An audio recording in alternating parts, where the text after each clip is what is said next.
Hi friends, welcome back to my channel. నా channel మీరు first time చూస్తే కానీ సబ్స్క్రైబ్ చేయండి friends. Thank you for watching. Video ending వరకు చూడండి friends. Thank you. Once again ఒక లైక్ ఇవ్వండి. వీడియోకి హైప్ ఆప్షన్ కూడా ఉంది, అది కూడా చేయండి friends. Thank you for watching. ఇంకా స్టోరీ విందామా? అన్వాంటెడ్ వైఫ్ పార్ట్ 12, పార్ట్ 11 వరకు వినండి ఫ్రెండ్స్, బాగుంటుంది. రైటర్ పర్మిళ గారు. అర్జున్ను ఎందుకు నా జీవితంతో ఆడుకుని మోసం చేశావని అడగడానికి వచ్చా. నేను పడే మానసిక బాధ అనుభవించేలా చేద్దామనుకుని ఫైనల్లీ చేశాను కూడా. ఆ తరువాత తెలిసింది నిజాలు. తప్పు చేశానని చాలా బాధపడ్డాను నాన్నమ్మ. ఆ రోజు నువ్వు చెప్పిన మాటలు నాపై మంత్రంలా పనిచేశాయి. మనసు బుర్ర ప్రశాంతంగా పెట్టుకుని ఆలోచించాను. ఆ ఆలోచన ఉందనివ్వలేదు. నన్ను ఉక్కిరిబిక్కిరి చేసింది. నిజాలు గ్రహించే నాటికి ఒళ్ళంతా షివరింగ్ వచ్చేసింది. ఆ క్షణం అంటూ మాట్లాడలేకపోయింది. మహి, కామ్ డౌన్, స్ట్రెస్ తీసుకోకు. వెన్ననెమిరి కన్సోల్ చేస్తున్నాడు శాండీ. శాండీ చేతులు గట్టిగా పట్టేసుకుని ఊపిరి భారంగా తీసుకుంటుంది మహి. నాన్నమ్మ, ఇన్ని రోజులు ఎక్కడో ఓ మూల కొంత బాధ, టెన్షన్ ఉండేవి అన్నాడు ధ్రువ్. ఎందుకన్నయ్య భయం? బుజ్జులు నాలాగా చూసుకునేవాడు, మనలా ప్రేమించేవాడు దొరుకుతాడా అనుకునేవాడిని నిన్ను చూసి. ఫైనల్లీ మనకి దొరికాడు శాండీ రూపంలో. శాండీకి సైడ్ హగ్ ఇచ్చి థ్యాంక్స్ అనే మాట చిన్నదే అవుతుంది అన్నాడు ధ్రువ్. మహి అంటే చిన్నప్పటి నుండి ఇష్టంరా నాకు. అల్లరి చేస్తూ బొంగమూతి పెడితే భలే ఉండేది. అప్పుడే నాకు నచ్చింది మహి అని శాండీ చెప్తాడు. శాండీ చెప్తుంటే శ్రద్ధగా వింటున్నాడు. ధ్రువ్ ఆసక్తిగా వింటుంది. మహి కళ్ళల్లో నీళ్లు తిరిగాయి. ఓసారి గుర్తుందా, మనం వెకేషన్కి వెళ్ళినప్పుడు గేమ్స్లో ఓడిపోయిందని మొహం చిన్నబుచ్చుకొని కూర్చుంటే తనతో పాటు మనం ఓడిపోయాం అనగానే ఓ నవ్వు నవ్వింది. చాలాసేపు చిన్ననాటి ముచ్చట్లు అందరూ పెట్టుకొని అక్కడ కూర్చొని మాట్లాడుకుంటున్నారు. చిన్నతనం నుండి ఆరాధిస్తున్న శాండీ ప్రేమ ఎంతో అత్యున్నత స్థాయిలో కనిపించింది. ఆరాధనగా శాండీని చూస్తున్న మహిని ఆట పట్టించాలని మరీ అంతలా చూడకు మహి. నా ఫ్రెండ్ కమ్ బావగారికి దిష్టి తగులుతుంది అన్నాడు ధ్రువ్. ఓ అన్నయ్య అని సిగ్గుతో మొహం దించేసింది ఏమీ మాట్లాడకుండా. సాయంత్రం ముగ్గురు అర్జున్ను చూడ్డానికి వెళ్తూ వేదాకు కాల్ చేసి అడ్రస్ కనుక్కున్నారు శాండీ. అర్జున్ దగ్గరికి వెళ్ళాలని. అన్నయ్య వస్తున్నారా చూడ్డానికి? చాలా సంతోషంగా ఉంది. లొకేషన్ షేర్ చేసింది వేద. సుమారు గంట తర్వాత హాస్పిటల్కి చేరుకున్నారు వాళ్ళందరూ. రిసెప్షన్లో కనుక్కొని అర్జున్ రూమ్కి వెళ్ళారు. వీళ్ళు చెప్పే సమయానికి వేద సహాయంతో అర్జున్ను కొద్దిగా నడిపిస్తుంది. భుజాన్ని ఊతగా ఇచ్చింది. వాళ్ళిద్దరిని అలా చూసేసరికి మనసు తేలిక పడింది మహి. ఎలా ఉన్నావు అర్జున్? హెల్త్ ఎలా ఉంది అడిగాడు ధ్రువ్. ఫైన్ అర్జున్, హెల్త్ ఇంకా సెట్ అవ్వలేదు, కొంచెం టైం పడుతుంది అన్నాడు. ఐఎమ్ సారీ అర్జున్, నిన్ను అపార్థం చేసుకున్నాను, నానా మాటలు అన్నాను. నువ్వు చెప్పేది వినిపించుకోకుండా ఊరు వాళ్ళ ముందు నీ పరువు పోవాలని ఆ ఫొటోస్ అందరూ చూసేలా చేశా. మొన్న పూజారి గారు మీ పెళ్ళి ఎలా జరిగిందో చెప్పారు. అప్పుడు కానీ నమ్మలేదు. ఐఎమ్ వెరీ సారీ అని మహి చెబుతుంది. నిజాలు తెలియక చేశావు మహి, పోనీలే ఇప్పటికైనా నిజం తెలుసుకున్నావు, అది చాలు. నా తప్పు లేదని ఒప్పుకున్నావు, ఇంక అంతే చాలు నాకు అంటాడు అర్జున్. నీ యాక్సిడెంట్కి కారణం నేనే, రియల్లీ సారీ అని ఏడ్చేస్తుంది మహి. మహి ప్లీజ్ ఏడవకు అని చేతిని పట్టుకోబోతున్నవాడు కాస్త వెనక్కి తిరిగి శాండీ మహిని don't cry, it's happen, leave it, ఇంకా జరిగిన దాని గురించి బాధపడొద్దు అంటాడు. అర్జున్ చేతిని వెనక్కి తీసుకుంటుంటే వేద భర్త చేతిని పట్టుకుని జరిగిందేదో జరిగింది, ఆయన క్షేమంగా బయటపడ్డారు, దేవుని దయ వల్ల అదే చాలు నాకు అని అంటుంది వేద. అప్పుడు చూశాడు ధ్రువ్ వేదాను. చక్కని మొహం, మెడలో పసుపుతాడు నిండుగా చాలా అందంగా ఉంది. వేద అర్జున్ చెయ్యి పట్టుకోగానే నేనున్నాను అనే ధైర్యం ఇచ్చినట్టు అనిపించింది. ఒకరిపై ఒకరికి అపార్థాలు తొలగిపోయి కోపం పోయి ఫ్రెండ్స్ అన్నాడు శాండీ. అర్జున్ మహి చేతులు కలిపి ఎస్ ఫ్రెండ్స్ అన్నారు ఒకేసారి అందరూ కూడా హ్యాపీగా. వేద నన్ను క్షమించు, నా వల్ల పెద్ద పొరపాటు జరిగి అర్జున్కి ఇలా జరిగింది. ఆ రోజు నేను అర్జున్ చెప్పింది విని ఉంటే బాగుండేది. ఆ తొందరలో ఈ యాక్సిడెంట్ జరిగింది. జరగరానిది జరిగితే నన్ను నేను జీవితాంతం క్షమించుకోలేకపోయేదాన్ని. గిల్టీ ఫీలింగ్తో లైఫ్ లాంగ్ ఉండేదాన్ని.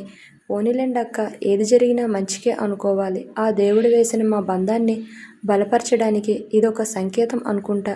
ఇంకేం ఆలోచించి మనసు పాడు చేసుకోవద్దు అంటుంది వేద మహితో. వేద మంచి మనసు అందరికీ ఆనందం కలిగించింది. అర్జున్ మన మధ్యలో లేకపోయి ఉంటే వేద పరిస్థితి ఏమయ్యేది? జీవితం మూడు వాడినట్టు ఉండేది. తను అర్జున్ చావుకి లోలోపల కుమిలిపోయేది. ఒకవేళ అర్జున్ను చేసుకుని ఉంటే తను విధవరాలుగా మారేదా? ఆ ఊహే భరించలేకపోతుంది మహి. నన్ను నేను చేసుకుంటే శాండీకి ఇదే పరిస్థితి ఎదురైతే కాళ్ళ కింద భూమి కంపించినట్టు ఒక్కసారిగా షాక్ అవుతుంది మహి. నన్ను చేసుకుని ఉంటే అర్జున్ పరిస్థితి ఇప్పుడు శాండీకి కూడా అదే పరిస్థితి వస్తుందా? ఆ ఊహకే కాళ్ళు కింద భూమి కదిలింది. ఒక్కసారిగా మహి టెన్షన్తో ఉంది. నిస్సత్తువ ఏదో ఆవహించి ఒక్కసారిగా బాడీ మొత్తం పిండేసినట్టు అయిపోయింది. కళ్ళు తేలేసింది. అక్కడే కింద పడిపోయింది. కంగారు పడిపోయారు శాండీ, ధ్రువ్. మహి మహి అని తట్టి లేపుతున్నారు. ఉలుకు లేదు, పలుకు లేదు. ఏమైందని కంగారు పడుతున్నారు. డాక్టర్ డాక్టర్ హాస్పిటల్ దద్దరిల్లేలా అరిచాడు ధ్రువ్. ఆ అరుపుకి హాస్పిటల్ స్టాఫ్ పరుగున వచ్చారు. హాస్పిటల్లో గట్టిగా అరవకూడదు, మిగతా పేషెంట్స్కి ఇబ్బంది అవుతుంది ప్లీజ్ అని చెబుతారు అక్కడ వాళ్ళు. నా చెల్లి ఉన్నట్టుండి పడిపోయింది సార్. కళ్ళల్లో నీళ్లు, గొంతులో బాధ స్పష్టంగా కనిపిస్తున్నాయి. స్ట్రెచ్చర్ మీద పడుకోబెట్టి రూమ్కి తీసుకుని వెళ్ళారు. డాక్టర్ మహిని చెక్ చేస్తున్నాడు. 10 నిమిషాల తర్వాత బయటికి వచ్చి డాక్టర్ మిస్టర్ ఆమె దేనికో ఆందోళన పడుతూ ఉంది. లోపల చాలా బాధపడుతున్నారు. దేనికోసం ఆందోళన, దేనికోసం బాధ అర్థం కాలేదు ధ్రువ్కి, శాండీకి. పావుగంట తర్వాత మెలకువ వచ్చిన మహి చుట్టూ చూసింది. హాస్పిటల్ బెడ్ మీద ఉంది. దూరంగా ధ్రువ్, శాండీ టెన్షన్గా కూర్చొని ఉన్నారు. అన్నయ్య అని పిలిచింది మెల్లగా. బుజ్జులు, ఆర్ యూ ఆల్ రైట్? ఇప్పుడెలా ఉంది? నీకు ఏమైంది అని గాబరా పడిపోయాను. హౌ ఆర్ యూ అని మహిని అడిగితే శాండీ చేతిని పట్టుకోబోతుండగా చిన్నగా వెనక్కి జరిగి ఫైన్ అంది. గాబరాలో ఉన్న ధ్రువ్ పట్టించుకోలేదు ఆ సిచ్యువేషన్ని. ఏమో తెలీదు అన్నయ్య, సడన్గా కళ్ళు తిరిగాయి అంది. కొద్దిసేపటికి వెళ్ళిపోతూ అర్జున్, వేద వాళ్ళకి చెప్పేసి హాస్పిటల్ నుంచి నార్మల్ అయిన తర్వాత వెళ్ళిపోయారు. Mahi what happen to you అని శాండీ దగ్గరికి వస్తున్న శాండీ నుండి దూరంగా జరిగిపోయింది. అన్నయ్య అంటూ తల వాల్చేసింది భుజం పట్టుకొని. ముగ్గురు ఇల్లు చేరుకున్నారు. శాండీ మహికి ఇలా జరిగిందని నాన్నమ్మకి చెప్పొద్దు, టెన్షన్ పడిపోతుంది అని శాండీ చెబుతున్నాడు. ఆ రోజు రాత్రి భోజనాల సమయంలో ముక్తసరిగా ఆ ఊ అంటూ సమాధానం చెప్పింది శాండీకి. ఏమీ నచ్చనట్టు మాట్లాడుతుంది. శాండీ దగ్గరికి వస్తున్న కొద్దీ ఏదో మిషన్ పెట్టుకొని వెళ్ళిపోతుంది అక్కడి నుంచి. రెట్టించకుండా వదిలేశాడు శాండీ. టాబ్లెట్స్ వేసుకొని పడుకుంది మహి. ఏమీ అర్థం కాదు. రూమ్ డోర్ ఓపెన్ చేసుకొని వెళ్ళాడు శాండీ. ఎందుకు నన్ను అవాయిడ్ చేస్తున్నావు? కనీసం ఒక్క మాట కూడా మాట్లాడలేదు అని అడిగాడు శాండీ మహిని. అంత కానివాడిని అయ్యానా? నువ్వు నా ప్రాణమే. మాట్లాడకపోతే ఎంత నరకంగా ఉంటుందో తెలుసా? చేతిని తీసుకొని చిట్టి రాక్షసి ఐ లవ్ యూ అని నుదుటిని ముద్దాడి బంగారం ఐ మిస్ యూరా అని చెప్పబోతుండగా శాండీ వెళ్ళిపోయిన మరుక్షణ ఆపుకున్న కన్నీటికి స్వేచ్ఛనిచ్చింది. వరద గోదావరిలాగా తన కన్నీరు తననే కమ్మేసింది. ఐఎమ్ సారీ శాండీ అని కోపం వచ్చేస్తుంది. ఎవరి మీద? దేవుడి మీద? తన మీద తనకే కోపమా? తలగడను పిసికేస్తుంది. నేలకేసి గట్టిగా కొడుతుంది. ఎందుకు నాకే ఇలా అవుతుంది? అర్జున్ను దూరం చేశావు. నన్నే ప్రాణంగా ప్రేమించిన నా శాండీని జీవితంలోకి వచ్చినట్టే వచ్చు. శాశ్వతంగా వాడు దూరం అయితే తట్టుకునే శక్తి నాకు లేదు అని లోపల బాధపడుతుంది. నేను ప్రేమించిన వాడు మరో అమ్మాయిని చేసుకొని నాకు దూరం అయ్యాడు. చిన్నతనం నుండి నన్నే ప్రాణంగా ప్రేమించి నన్ను తన జీవితంలోకి ఆహ్వానించిన శాండీ దూరం అయితే తట్టుకోలేను. దేవుడా, ఎందుకింత శిక్ష వేస్తున్నావు అని మనసులో బాధపడుతుంది మహి. ఏడ్చి ఏడ్చి ఏ రాత్రికి పడుకుందో తెలియనే లేదు టైము. చుట్టూ చీకటి, కానరాని వెలుగు. ఏడుపులు, రోదనలు చెవులలో మోగుతున్నాయి. జనం గుమిగూడి ఉన్నారు. ఎవరో చనిపోయి ఉన్నారు. తప్పుకోండి తప్పుకోండి అంటూ అందరూ అక్కడికి వెళ్తున్నారు. అందరినీ దాటుకొని మహి కూడా వెళ్ళి చూసింది. తన ప్రేమను కోరుకున్న ప్రాణం తనని అర్ధాంతరంగా వదిలి వెళ్ళిపోయింది. ఒంటరిని చేశాడు, వదిలేశాడు. నో నో, ఇలా జరగడానికి వీల్లేదు. శాండీ లెగు అని పిలుస్తుంది, గట్టిగా అరుస్తుంది. మనిషిని పట్టుకొని ఊపేస్తుంది. అయినా చలనం లేకుండా పడి ఉన్నాడు. ఒళ్ళంతా చల్లగా ఉంది. బాడీ మొత్తం రక్తం. ఒళ్ళంతా గాయాలు. శాండీ శాండీ అని గట్టిగా అరిచింది. ఆ అరుపుకి దద్దరిల్లింది ఆ ప్రాంతం. మెడలో పచ్చని పసుపు తాడు వేలాడుతుంది. ఏంటా అని నుదుటిన కుంకుమ చెమటికి నీటి బిందువులా కారిపోతుంది. తన మొహం నుంచి కిందికి జారుతుంది. కెవ్వున అరుస్తూ భయం భయంగా లేచింది ఒక్కసారి. ఒళ్ళు చెమటతో తడిసిపోయింది. కాళ్ళు చేతులు వణికి వాటర్ వాటర్ అంటూ గడగడా తాగేసింది మహి. అయ్యో ఏంటి ఇలా వచ్చింది కల అన్నట్టు. టైం చూస్తే తెల్లవారుజామున 4 గంటలు. నాన్నమ్మ చెప్పిన మాటలు గుర్తుకు వచ్చాయి. తెల్లవారుజామున వచ్చే కళ్ళు నిజం అవుతాయని. ఏంటి అని ఇంకా టెన్షన్తో ఆలోచిస్తుంది మహి. అంటే నాకొచ్చిన కలలో శాండీ చచ్చిపోతాడా? నో అలా జరగకూడదు. దీర్ఘశ్వాస తీసుకొని గట్టి నిర్ణయానికి వచ్చింది మహి. బంగారు తల్లి ఇప్పుడెలా ఉంది? ప్రేమగా తల నిమిరి అడిగారు పెద్దావిడ వాళ్ళ నాన్నమ్మ. పర్వాలేదు నాన్నమ్మ, నాకు బానే ఉంది. ఫ్రెష్ అయి వస్తా అనేసి అక్కడి నుంచి వెళ్ళిపోయింది. ఏంటో ఈ మహికి ఏం జరిగిందో కూడా అర్థం కానట్టు చూస్తుంది నాన్నమ్మ. అందరూ కలిసి టిఫిన్ చేస్తూ ఉదయలక్ష్మి గుడికి వెళ్ళి పంతులు గారితో మాట్లాడి పిల్లల నిశ్చితార్థానికి ముహూర్తాలు పెట్టుకుందాం అన్నారు మహి నాన్నమ్మ. మీరు ఎలా అంటే అలా, మీ మాటే నా మాట అన్నారు ఉదయలక్ష్మి గారు, శాండీ వాళ్ళ మదర్. కళ్ళు ఎగరేసి చిన్నగా నవ్వాడు శాండీ మహిని చూసి. మహి ఏమీ రెస్పాన్స్ లేకుండా కళ్ళు తిప్పుకొని మొహం చిరాకుగా పెట్టుకుని విసురుగా వెళ్ళిపోతుంది అక్కడి నుంచి. అక్కడ జరుగుతున్నది చూసి శాండీకి ఏమీ అర్థం కాదు. ఆ చర్యకు విస్తుపోయారు ముగ్గురు కూడా. మహి వాట్ హ్యాపెండ్ అని ఒక్కసారి టెన్షన్గా ధ్రువ్ అడిగాడు. ఐ నీడ్ సమ్ టైమ్ అన్నయ్య, ఇప్పుడిప్పుడే పెళ్లి చేసుకోవాలని లేదు అని అంటుంది మహి. మౌనంగా వింటున్నాడు శాండీ. ఏమీ మాట్లాడలేదు. ఎందుకు వద్దంటున్నావు మహి? వాట్ హ్యాపెన్ అని మరొకసారి అడుగుతారు. కానీ మహి ఏమీ చెప్పదు. ఈ పెళ్లి చేసుకోవటం నాకు ఇష్టం లేదు అన్నయ్య. రూమ్కి వెళ్ళి దబేల్మని తలుపులు వేసుకుంటుంది. తను ఒక్కదే రూమ్లో ఉంటూ బాధపడుతుంది. శాండీ ఏంటి ఇదంతా? మహి ఎందుకిలా అంటుంది అన్నాడు ధ్రువ్. అదే నాకు కూడా అర్థం కావటం లేదు ధ్రువ్ అని అంటాడు శాండీ. ఏమడిగినా చిరాకు పడుతూ కావాలని గోలగోల చేసేది. మాట్లాడకుండా ఉండటం నాకు ఏంటో అర్థం కావటం లేదు. శాండీ మాట్లాడడానికి దగ్గరికి వెళ్తే చాలు మొహం మీద తలుపులు వేయటం చేసేది. కనీసం నాతో కూడా ఏమీ మాట్లాడటం లేదు అంటాడు శాండీ. మహి నాన్నమ్మ ప్రేమగా మాట్లాడి విషయం అడిగినా నాకు అసలు పెళ్లి చేసుకునే ఉద్దేశం లేదని చెప్పి మరోసారి పెళ్ళి అంటే చస్తానని బెదిరించిందంట. ఇంకెవరూ అడిగే సాహసం చేయలేదు. కానీ ఒక్కటి మాత్రం అనిపిస్తుంది, మహి మనసులో ఏదో బాధ ఎవరికీ చెప్పట్లేదని మాత్రం నాకు అర్థమవుతుంది. నోరు తెరిచి ఎవరితో మాట్లాడటం లేదు. ఎప్పుడూ రూమ్లో ఒంటరిగా ఉంటుంది.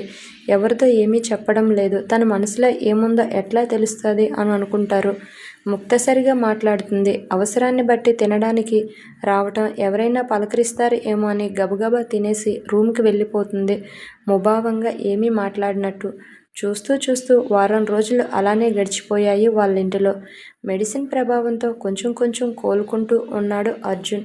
హాస్పిటల్ నుంచి డిశ్చార్జ్ అయ్యి నుంచి కొంచెం తేలిగ్గా పడుతున్నాడు. ఫిజియోథెరపిస్ట్ ద్వారా చేతులకి కాళ్ళకి ట్రీట్మెంట్ ఇప్పిస్తున్నారు. మేనేజర్ మిగతా స్టాఫ్ వచ్చి చూసి అర్జున్ని చూసి వెళ్తున్నారు అక్కడ నుంచి. కొన్ని కనీస అవసరాలు మాత్రం వేద దగ్గరుండి చూసుకుంటుంది. చాలా ప్రేమగా చూస్తుంది కూడా వేద. ఓ రోజు అర్జున్ వాష్రూమ్ నుండి బయటకు వస్తుండగా తల భారమై కళ్ళు తిరిగి పడిపోతుంటే అర్జున్ గారు అంటే వెళ్ళి పట్టుకుంది వేగంగా. అర్జున్ని కింద పడకుండా వేద. ఆ పట్టుకునే క్రమంలో వేద ఎదభాగము మీదకి ఒక్కసారిగా అర్జున్ తుల్లిపడ్డాడు. ఇద్దరూ ఒకరి మీద ఒకరు పడి అర్జున్ బరువు మొయ్యలేక ఇద్దరూ బెడ్పై పడ్డారు దబేల్మని. అప్రయత్నంగా అనుకోకుండా పెదవులు లాక్కై కళ్ళు కలిశాయి. ఓ క్షణం పాటు వాళ్ళిద్దరూ అలానే ఉండిపోయారు. ఇద్దరూ షాక్. ఆశ్చర్యంగా ఉంది. బయట డోర్ సౌండ్కి మెల్లగా లేచింది వేద. చాలా ఇబ్బందిగా అనిపించింది అర్జున్ని చూడాలంటే. డోర్ ఓపెన్ చేసి అత్తయ్య గారు, అమ్మమ్మ గారు, మీరా రండి అని చెప్పి లోపలికి తీసుకొచ్చింది. సరిగ్గా బెడ్ మీద పడుకున్నాడు అర్జున్ వేదాన్ని చూడలేక. కమ్ మామ్, ఎలా ఉన్నా కన్నా, హెల్త్ ఎలా ఉంది? ప్రేమగా తల నిమిరి కళ్యాణి గారు అడిగారు అర్జున్. Little better ma'am. అప్పుడప్పుడు తల కొంచెం భారంగా అవుతుంది. కొంచెం ఒళ్ళు నొప్పులు ఉన్నాయి. ఎవ్రీథింగ్ ఈజ్ ఆల్ రైట్ అంటాడు అర్జున్. తగ్గుతుంది మిస్టర్ అర్జున్, కొంచెం టైం పడుతుంది అంటూ వచ్చాడు అక్కడికే డాక్టర్. ఇప్పటికే వచ్చి 1 వీక్ అయ్యింది. డిశ్చార్జ్ ఎప్పుడు చేస్తారు అని అడుగుతాడు. హౌ ఆర్ యూ అని హౌ డూ యూ ఫీల్ అని మిస్టర్ అర్జున్ అని డాక్టర్ అడుగుతాడు. పర్వాలేదు డాక్టర్, బెటర్గా ఉంది. సమ్ టైమ్ తల తిరుగుతూ ఉన్నట్టు ఉంటుంది. తగ్గుతుంది మిస్టర్ అర్జున్. రెగ్యులర్గా మెడిసిన్ వేసుకుంటే క్యూర్ అవుతుంది. ఒకసారి చెక్ చేసి అంతా బానే ఉంది, డిశ్చార్జ్ చేస్తాం. ఫార్మాలిటీస్ ఫిల్ చేయండి వేద అన్నారు డాక్టర్ గారు వేదతో మాట్లాడి. డాక్టర్తో పాటు బయటికి వెళ్ళిన కళ్యాణి గారు, వారిద్దరూ new married couple. Life start అవ్వకుండా ఈ యాక్సిడెంట్ అయ్యింది అని కళ్యాణి జరిగిన విషయమంతా డాక్టర్ గారితో చెబుతుంది. నో ప్రాబ్లం కళ్యాణి గారు, వాళ్ళ లైఫ్ స్టార్ట్ చేయొచ్చు. Perfectly he is all right అన్నాడు. ఆ మాటలు అర్జున్ చెవిలో పడకపోలేదు. వేదాన్ని చూశాడు. తన అమ్మమ్మతో మాట్లాడుతూ ఉంది. తన వైపే చూడటం లేదు అనుకున్నాడు. ఆ రోజు ఈవినింగ్ డిశ్చార్జ్ చేస్తున్నట్లు చెప్పటంతో అర్జున్ రూమ్ నీట్గా క్లీన్ చేసి ఉంచాలని సర్వెంట్కి చెప్పింది కళ్యాణి, ఇంట్లో ఉన్న పనావిడికి. నైట్ టైం డిశ్చార్జ్ కావటంతో ఫాస్ట్గా ఫార్మాలిటీస్ అన్నీ కంప్లీట్ చేసి త్వరగా ఇంటికి వెళ్ళాలనుకున్నారు. సుమారు 2 గంటల తర్వాత అర్జున్ వాళ్ళు ఇల్లు చేరుకున్నారు. సర్వెంట్ ద్వారా దిష్టి తీయించి అదే ఫస్ట్ టైం ఇంటికి వెళ్ళడం లోపలికి వెళ్ళారు. హాస్పిటల్లో జరిగింది పదే పదే గుర్తుకు వచ్చింది. మదిలో చిలిపి ఆలోచనలు. అర్జున్ నవ్వుకుంటున్నాడు. ఆరాధనగా వేదానే చూస్తూ ఉన్నాడు. షీ ఈజ్ గుడ్ అని గుచ్చి చూస్తున్నట్లు అనిపించి అర్జున్ వైపు చూసింది వేద. అర్జున్ చూపులకి తలను వాల్చేసింది వేద కూడా అర్జున్నే చూస్తుంది. తనకి ఏమీ అర్థం కానట్టు. ఇప్పటికే ధ్రువ్ వాళ్ళు వచ్చి వారం రోజులు గడిచిపోయాయి. మహి వచ్చి చాలా రోజులు అవ్వటంతో అమెరికా వెళ్ళిపోవాలనుకున్నాడు ధ్రువ్. దానికి సంబంధించి శాండీతో మాట్లాడాడు. సారీ శాండీ, మహి ఏదో మనసులో పెట్టుకుని ఇదంతా చేస్తుంది. కానీ ఏమీ అర్థం కావటం లేదు. అదేంటి అర్థం కావటం లేదు? అడిగినా కూడా చెప్పడంలే. నాన్నమ్మతో అందించిన నో యూస్. ఏం చేయాలో కూడా నాకు తెలియటం లేదని ధ్రువ్ బాధపడతాడు. మీ ఇద్దరూ కూర్చొని మాట్లాడుకుని ఓ డెసిషన్కి రండి. అసలు ప్రాబ్లం ఏంటి కనుక్కో. పెళ్ళి ఇష్టం లేదా, లేక నిన్ను పెళ్లి చేసుకోవటం ఇష్టం లేదా అనేది ప్రతి విషయం కూడా ధ్రువ్ శాండీతో చెప్తాడు. ఎన్నో ప్రశ్నలు తలెత్తాయి ధ్రువ్ మనసులో. ఇంకా అర్జున్ని మర్చిపోలేదా? వాడి పెళ్ళి ఎలా జరిగింది తెలిసి అటుగా మనసు మళ్ళిందా? నో ధ్రువ్ అర్జున్ని నిలదీయటానికే ఇక్కడికి వచ్చింది. తిరిగి నిజం తెలిసాక కూడా తనని మహి జీవితంలోకి ఆహ్వానించాలి అనుకోలేదు. ఇంకేదో సమస్య తనని బాధ పెడుతుంది ఎక్కువగా. అది ఏంటి అన్నది ఎవరితో చెప్పటం లేదు. చెప్తేగా తెలిసేది. డోంట్ వరీ ధ్రువ్, కనుక్కొని ఆ ప్రాబ్లంని దూరం చేస్తాను. ధ్రువ్ మహి రూమ్కి వెళ్ళాడు శాండీ. అక్కడ లేదు. ఎక్కడుంది? ఇల్లు మొత్తం వెతికాడు. ఈవినింగ్ 6 కావస్తుంది. మేడ మీద ఉంది. లైట్స్ వెలుగులో హైదరాబాద్ అంతటినీ చూస్తుంది మహి. గాలికి ఎగిరే ముంగురులు చెలిమోమును ముద్దాడి వెళ్తుంటే, ఇలా ఎందుకు చేస్తున్నావు మహి? వాట్స్ ద ప్రాబ్లం అని వెనకగా హత్తుకున్నాడు శాండీ వచ్చి మహిని. ఇన్నాళ్ల దూరం బాధ ఒక్క కౌగిలింతలో పోతుంది అంటారు. అది నిజమేమో అనిపిస్తుంది. శాండీ ఏదో మాట్లాడబోతుండగా చెప్పరా బంగారం అని గారంగా అడిగాడు తన భుజాన్ని మహి మెడమీద ఆంచి. ఆ స్పర్శ, ఆ స్వాంతన తను కోరుకున్నవాడే అయినా శాండీ వదులు, లీవ్ మీ అని గట్టిగా అరిచింది. లీవ్ మీ ఐసే అని ఇంకా కోపంగా చెప్పింది. పరాయి అమ్మాయిని కౌగిలించుకోవడానికి సిగ్గుగా అనిపించటం లేదా? తనకి ఇష్టం ఉందో లేదో తెలుసుకోకుండా ముట్టుకోవటమేనా ఇలా అని కోపంగా అంటుంది. Mahi, are you crazy? ఏంటి ఇలా మాట్లాడుతున్నావు? నువ్వు నా లవర్వేనా? నువ్వు లవర్వే కదా, ముట్టుకోకూడదా నిన్ను అని అడుగుతాడు. నేను నిన్ను ప్రేమిస్తున్నానని చెప్పానా? నా నోటితో నేను చెప్పానా ఏంటి? నాకు టైం కావాలి అన్నాను అంతే. నన్ను ఒప్పుకున్నావు, ప్రేమించలేదా? మీ అన్నయ్య మీ నాన్నమ్మ అడిగితే ఇష్టం ఉన్నట్టు చెప్పావు కదా. నేను నా నోటితో నిన్ను ప్రేమిస్తున్నట్టుగా చెప్పలేదు. ఆ క్షణంలో అలా అనిపించింది, తల వంచుకున్నాను. కానీ ఇప్పుడు నీ మీద నాకు ఏ అభిప్రాయం లేదు అని మహి చెబుతుంది. జబ్బ పట్టుకుని దగ్గరకు లాక్కుని పిచ్చి పిచ్చిగా మాట్లాడుతున్నావా? అసలు ఏంటి నీ ప్రాబ్లం? మనసులో ఒకలా పైకి ఒకలాగా ఎందుకు నటిస్తున్నా? నిజంగా నన్ను ప్రేమించలేదా? నిజంగా నన్ను ఇష్టపడలేదా? లేదు లేదు లేదు అని గట్టిగా అరిచి చెప్పింది మహి. ఒక్క క్షణం మాటలు రానివాడే అలా ఉండిపోయాడు శాండీ. ఊరికే ప్రేమ ప్రేమ అని ఎందుకు చంపుతావు? నేను నా నోటితో నీకు ఐ లవ్ యూ అని ఎప్పుడూ చెప్పలేదు కదా, ఎందుకు అవన్నీ నువ్వు ఊహించుకుంటావు అని అంటుంది. మీకు మీరే అన్నీ అనేసుకొని దానికి నాది కాదు బాధ్యత అంటుంది మహి. హెల్త్ బాగోలేనప్పుడు సహాయం చేశావు అని లవ్ చేస్తున్నట్టు అనుకుంటున్నావా? అదే చొరవతో నన్ను టచ్ చేయాలనుకుంటున్నావా ఏంటి అని ఇంకా కోపంగా అడుగుతుంది. సాటి మనిషిగా సహాయం చేశావు. అందుకు కృతజ్ఞతగా నేను నీ దగ్గరగా అయితే వచ్చాను. కానీ నిన్ను నా జీవితంలోకి ఆహ్వానిస్తున్నట్టు చెప్పలేదు కదా. నువ్వు ప్రపోజల్ తెచ్చినప్పుడు కూడా నాకు టైం కావాలి అన్నా. ఇప్పుడు ఇష్టం లేదు. నువ్వంటే నాకు నా మీద అస్సలు ఆశలు పెట్టుకోవద్దు అనేసి వెనక్కి తిరిగి చూడకుండా అక్కడి నుంచి వెళ్ళిపోయింది. వెనక్కి తిరిగి శాండీ కళ్ళల్లో కనిపించే కన్నీరు చూసే ధైర్యం లేక అక్కడ ఒక్క క్షణం కూడా ఉండకుండా వెళ్ళిపోతుంది. రూమ్కి రాగానే ఆపుకున్న కన్నీళ్లు వదిలేసింది. గదిలో వస్తువులు చిందర వందరగా పడేసి వెక్కి వెక్కి ఏడుస్తూ ఉంది. మహీ మాటలు గుండెల్లో తోటలాగా గుచ్చుకొని ఏడుస్తూ అక్కడే కూలబడ్డాడు శాండీ. ఎంతసేపు అక్కడ ఉన్నాడో కూడా తనకి కూడా తెలియదు ఏం జరిగిందా ఏం జరుగుతుందా అని. అన్నయ్య, మనం ఇంటికి వెళ్ళిపోదాం. ఇక్కడే ఉండాలి అనిపించటం లేదు. అయినా పరాయి వాళ్ళ ఇంటిలో ఎన్నాళ్ళు ఉంటాను చెప్పు. అదేంటమ్మా అమ్మాయి అలా అంటున్నా? పరాయి వాళ్ళ ఇల్లు ఎందుకు అవుతుంది? శాండీకి నీకు పెళ్లి జరిగితే నువ్వు ఉండేది ఇక్కడే అన్నారు ఉదయలక్ష్మి గారు. ఆంటీ, శాండీ అంటే ఇష్టం లేదు. ఆ దృష్టితో ఎప్పుడూ చూడలేదు. మేక్ ఇట్ ఫాస్ట్ అన్నయ్య, ఇక్కడ ఉండబుద్ధి కావటం లేదు. మనం వెళ్ళిపోదాం తిరిగి అని చెబుతుంది. మహి అలా మాట్లాడుతూ ఉంటే మీరేం మాట్లాడరేంటి అని పెద్దావిడిని అడిగారు ఉదయలక్ష్మి గారు. నాకు నా మనవరాల మీద పూర్తి నమ్మకం ఉంది. నోటి వెంట వచ్చే మాటలే దాని మనసు నుండి వచ్చే మాటలే కాదు. మరేంటి అండి? మహి మాటలకి అర్థం కాదు. ఆ రోజు ఇష్టమే అన్నట్టు ప్రవర్తించి ఈరోజు ఇలా మాట్లాడడం బాగుందా అన్నారు ఉదయలక్ష్మి గారు. ఏం చెప్పాలో కూడా ఆవిడికి తెలియలేదు. ఆంటీ, మహి అలా అన్నదానికి వేరే రీజన్ ఉండే ఉంటుంది. మనసులో పెట్టుకుంటే మనకి ఎలా తెలుస్తుంది అన్నాడు బాధపడ్డాడు ధ్రువ్. వారం రోజుల వరకు ఫ్లైట్స్ ఖాళీ లేవు నాన్నమ్మ. ఇక్కడే ఉండాలి తప్పదు అన్నట్టు చెప్పాడు ధ్రువ్. ఇంటి నుంచి వర్క్ చేస్తున్నాడు. ముఖ్యమైన మీటింగ్ క్యాన్సిల్ చేసుకున్నాడు ధ్రువ్.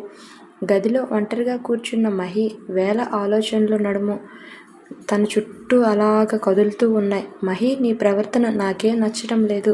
ఎందుకు శాండీతో పెళ్లి వద్దనుకుంటున్నా? మీ ఇద్దరికీ గొడవ ఏమైనా జరిగిందా? అసలు విషయం నాకు చెప్పు అని ధ్రువ్ అడుగుతాడు. అర్జున్ విషయంలో మాట ఏమైనా తూలాడా? అలాంటి వాడు కాదే. ప్రతిదీ సావధానంగా ఆలోచిస్తాడు అన్నారు మహి నాన్నమ్మ. గొడవేం లేదు నాన్నమ్మ. శాండీపై ఎలాంటి ఫీలింగ్స్ లేవు. అందుకే తనతో పెళ్లి వద్దనుకుంటున్నా. నిజం చెప్పు మహి, అర్జున్ని మర్చిపోలేక ఇలా మాట్లాడుతున్నావా అంటూ వచ్చాడు ధ్రువ్. అన్నయ్య అని కోపంగా అరిచింది మహి. ఎందుకు ఇట్లా మాట్లాడుతున్నావని. అర్జున్ నా పాస్ట్. ఆ పాస్ట్ ముగిసిన అధ్యాయం. దాన్ని తవ్వి తవ్వి తీయొద్దు. మరి శాంటీని పెళ్లి చేసుకోవడానికి ప్రాబ్లం ఏంటి మహి?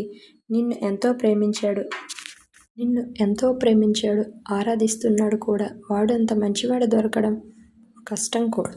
ముఖ్యంగా నీకు హెల్త్ ఇష్యూ వచ్చినప్పుడు కంటికి రెప్పలా చూసుకున్నాడు. అన్నీ తనే చేస్తూ నీ హెల్త్ క్యూర్ అవ్వడంలో హెల్ప్ చేశాడు కూడా శాండీ. అలాంటి అబ్బాయిని నువ్వెందుకు రిజెక్ట్ చేస్తున్నావో నాకు అర్థం కావటంలే. స్టాప్ ఇట్ అన్నయ్య.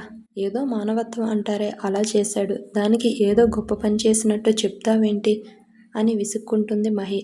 ఫ్యామిలీ పర్సన్లా తన మనిషిలా చూసుకున్నాడు. ఏ ఇబ్బంది రాకుండా మానవత్వం అంటావా దీన్ని కూడా? ప్లీజ్ అన్నయ్య, ఇంకా తన గురించి భజన్ ఆపుతావా? చాలు. శాండీ శాండీ అంటావు. ఏదో పెద్ద పని చేసిన వాడిలా ప్రశాంతంగా ఉండనివ్వు. మాట్లాడితే విసుగ్గా ఉందా? ఎందుకే ఇలా తయారయ్యావు? మమ్మల్ని నీ చేతలతో మాటలతో హింసిస్తున్నావు అన్నాడు ధ్రువ్.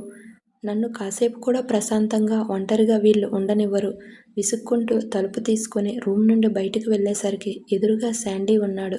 ఒక్కసారిగా షాక్ అయింది. శాండీని చూసేసరికి తలదించుకుని అక్కడి నుంచి వెళ్ళిపోయింది మహి. శాండీ, సారీరా, ఏదోదో వాగుతుంది. అర్థం కావటం లేదు. పిచ్చి పట్టింది దానికి. పూర్తిగా గారాబం చేసి చెడగొట్టాము మేమే. మామ్ డాడ్ పోయాక ఏ లోటు రాకుండా చూశాను తనని. కోరుకున్న మరుక్షణం కోరింది తెచ్చి ఇచ్చేవాడిని. అతి గారాబంతో మేమే ఇలా తయారు చేశాం. Really sorry Sandy. పిచ్చి పిచ్చిగా వాగుతూ ఉంది. కొట్టేంత కోపం వస్తుంది. చెయ్యి రావటం లేదురా. లిటరల్లీ ఏడ్చేశాడు ధ్రువ్ శాండీతో మాట్లాడుతూ. ఇట్స్ ఓకే, ఊరుకో ధ్రువ్. అనవసరంగా మహిని ఏమనొద్దు. సంథింగ్ రీజన్ ఏదో ఉంది మహి బిహేవ్లో. దాన్ని తెలుసుకొని ఆ భయం పోగొట్టాలి. అప్పుడే తను మామూలు మనిషి అవుతుంది అన్నాడు శాండీ. భయమా? భయం ఏంటి? ఎందుకు అన్నాడు ధ్రువ్. తనకి ఏమీ తెలియదు. డాక్టర్ చెప్పింది మర్చిపోయావా? దేనికోసమో తెగ టెన్షన్ పడుతూ ఇలా సిక్ అయ్యిందని అన్నారుగా ఆ రోజు. ఎస్ ఇప్పుడు గుర్తొచ్చింది. ఏ విషయం అనేది ఇంత బాధిస్తుందో అర్థం కావటం లేదు. అసలు రబ్ చేస్తూ ఆలోచనలో పడ్డాడు శాండీ. అప్పటి వరకు బానే ఉన్న మహి అర్జున్ను చూడ్డానికి వెళ్ళినప్పుడే పడిపోయింది. అక్కడే ఆ సిచ్యువేషన్ చూసి ఏదో భయపడి ఉంటుంది. అప్పుడు ఏం మాట్లాడుకున్నా కొద్దిసేపు ఆలోచించి గాట్ ఇట్. ఏంటి ఏదైనా తెలిసిందా? శాండీ అడిగారు పెద్దావిడ. అవును నాన్నమ్మ, ఆ రోజు హాస్పిటల్లో అర్జున్కి జరిగిన యాక్సిడెంట్ గురించి చాలా బాధపడ్డా. అవును శాండీ, నేను చెప్పాను జరగరానిది జరిగితే వేద పరిస్థితి ఏమయ్యేది అని అన్నారు పెద్దావిడ. వేద ప్లేస్లో మహి ఉంటే ఏం జరుగుండేది అనే ఆలోచన మహిని పట్టి పట్టి కుదిపేస్తుంది అన్నట్టుగా చెప్పాడు శాండీ. అర్థం కానట్టు చూశారు ధ్రువ్ పెద్దావిడ. ఒకవేళ మహికి అర్జున్కి పెళ్ళయ్యి ఆ తర్వాత యాక్సిడెంట్ జరిగి అర్జున్ చనిపోయి ఉంటే మహి పరిస్థితి ఏంటి? ఇలా కూడా అయ్యుండొచ్చు. మహిని చేసుకుంటే అర్జున్కి ఈ పరిస్థితి వచ్చిందని లేదా వస్తుందని అనుకుంది. ఫర్ గాడ్ సేక్, అర్జున్ మహిని చేసుకోలేదు, వేదాన్ని చేసుకున్నాడు. ఇప్పుడు అర్జున్ ప్లేస్లో నన్ను ఊహించుకొని పెళ్లి చేసుకుంటే నాకు ఏదైనా జరుగుతుందేమో అన్న భయం తనలో ఉందేమో. ఏమంటున్నావురా? బుర్ర వేడెక్కిపోతుంది నాకు అన్నాడు ధ్రువ్ ఏమీ అర్థం కానట్టు. మనం ఆ కోణంలో కూడా ఆలోచించాలి అన్నాడు శాండీ. ఆలోచనలో పడ్డారు అందరూ. నిన్ను చేసుకుంటే ఏదైనా అవుతుందేమో నాకు అన్న భయం మహిలో ఉంది. అవును అన్నట్టు బుర్ర ఊపాడు శాండీ. ఇప్పుడు అర్థమయ్యింది. నెక్స్ట్ ఏం జరుగుతుందో చూడాలి. Thank you friends. Thank you for watching.